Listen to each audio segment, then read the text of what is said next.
Welcome to Biweekly Bites. This is a series about engineering discussions, which we define as a conversation which leads to a decision with practical outcomes and lasting consequences for a tech product. This is your host, Slava Rudnitsky. And this is your host, Dima Malenko. This is the third episode in the series, and in the first two we talked about the preparation and the kickoff stages of a discussion. Now we want to dive into situations which can derail the conversation.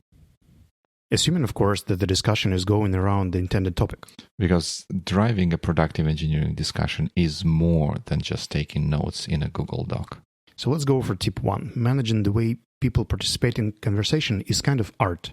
There might be a person who talks a lot, one who opens up when you ask direct questions, one who doesn't believe that this meeting is relevant in the first place, and probably one who doesn't even get the problem. There are multiple ways of handling different behaviors during the discussion, but the core aspect is showing enough respect and being considerate towards the team members that seem disruptive, as long as it helps you achieve the meeting goal. I'll suggest the details later on. Yep, great stuff. Also, beware of bike shedding when conversation revolves around unimportant details which are easy to grasp and about which everyone has an opinion. An example would be discussing how to configure alerts rather than which of the reliability metrics are relevant for the product and how to measure them. Important stuff is rarely easy, and discussing important stuff is often tense and uncomfortable. When discussion turns toward easy rather than important, someone needs to step up and reiterate the goal and refocus the meeting. Sure. Besides, sometimes we may discover an important issue that is irrelevant to the meeting. In such cases, I would suggest 3 options: to schedule another call and discuss it later, to delay this talk until the last 10 minutes of the conversation at any other business slot of your agenda, or to change this meeting goal, the current meeting goal, in case the issue we bumped into is more important than the initial subject. I trust that the team knows better. Absolutely.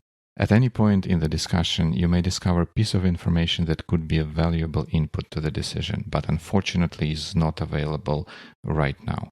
Discuss if that piece of information indeed would make a material difference for the decision. If so, rather than making potentially ungrounded assumptions, consider planning for another session to make the decision, and use the remaining time to identify what other useful bits of information may be missing. For instance, you may uncover that depending on the implementation approach you choose for a project, it may be subject to a security audit, but no one in the room precisely knows when such audits are triggered or what they require. But the real question here is how not to get hold of the wrong end of the stick. Right. When things are going wrong, there is a possibility for them to go even more wrong.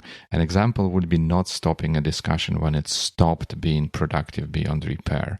One way to gracefully stop would be to ask participants if they think we are making progress and if we can actually get to a decision now. If not, thank them and conclude the meeting.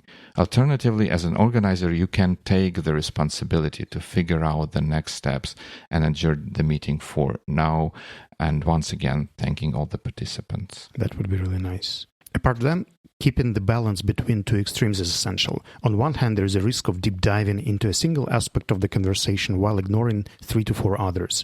On the other hand, sometimes we can get through the aspect very fast, considering that we all understand something or it's obvious for everyone in the room. For me, the best way to keep such balance is getting a specific role of a facilitator who will be tracking the progress and deliverables on every point without being fully engaged in the discussion.